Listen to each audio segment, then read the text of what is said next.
What should you do if you get stuck in an exam? Retrieval failure, or the failure to remember a memory trace, can have multiple reasons.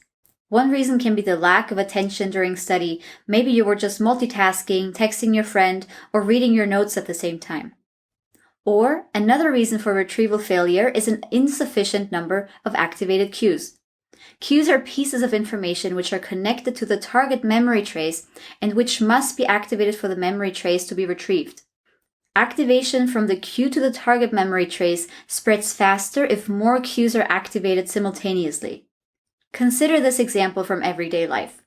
You decide to return a book from the library while sitting at the kitchen table. Later, as you pass the library on your way from school, you forget to return the book. However, when you come back home and see the kitchen table, you suddenly remember. Memory traces are encoded together with the context present at encoding. Although the library would surely be a far more relevant context cue than a kitchen table, it was the kitchen table and not the library that was present during encoding and thus encoded with the intention. When you are forming an intention, like returning the library book, it is very useful to imagine yourself doing the desired action as vividly as possible.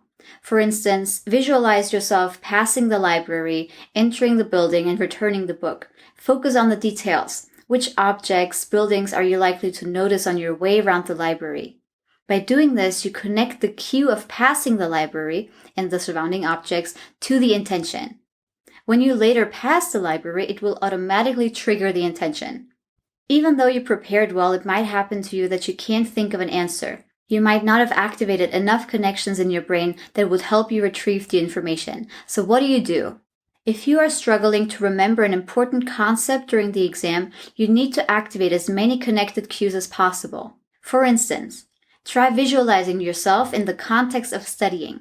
Be as vivid as possible. Imagine yourself with an open textbook, taking notes, sitting at your desk. Simply imagining the context of encoding can be helpful to generate enough activation to successfully retrieve the memory trace. Often you might even remember where in your notes you would find the answer. Try to remember the details of the context in which you studied the particular concept you're struggling with, such as what page it was in the book, what other concepts you studied before and after this concept. Note that for successful retrieval, it is important to activate the connected cues. Since our memories work like snapshots, that means everything that is present during the encoding is encoded together with the memory trace. These cues can either be relevant or irrelevant. Relevant cues can be related concepts. Irrelevant cues could be such as the time of the day or even the kind of snack you were eating at the same time. So try to activate as many cues as possible, first of all during studying and again during the exam when you feel stuck and want to think of an answer. So what you want to do in the first place is during your study time, try to be aware of your surroundings, the things you see, the things you feel, the things you hear when you are creating a memory and studying. Try to make as many connections and activating cues as possible.